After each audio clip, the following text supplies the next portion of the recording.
Hi everyone, today I'm going to show you a new audio feature called text-to-speech. It's a really popular and trending tool on Instagram and TikTok and can add a lot of fun to your designs and also have some engaging audio with your video. So let's begin on our video artboard, and down in the bottom toolbar you'll see this little microphone icon. Go ahead and click the down arrow next to it and then choose Add Text-to-Speech.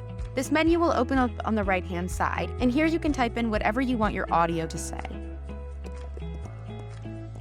Once you've typed in your audio, use this drop-down arrow, and here you can choose which character you want your audio to be in. So each of these different people have different voices. So I'm gonna try Ivy and see how she sounds. Simply click the play button.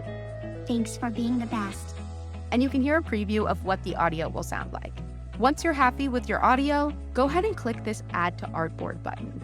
So you can see that when we're in our timeline view, this here with the little music note icon represents that text-to-speech that we just added. Remember, you can edit this audio by clicking and dragging anywhere along your timeline. If you want to preview your video with your audio, simply click this play button. Thanks for being the best. And there you go. Again, this is a great tool to add to your videos on social media because it grabs attention without having to record actual audio. Thanks for watching, guys. We'd love to hear from you in the comments, and check out our other tutorials to see how Simplified's design tools can help you every step of the way. See you there.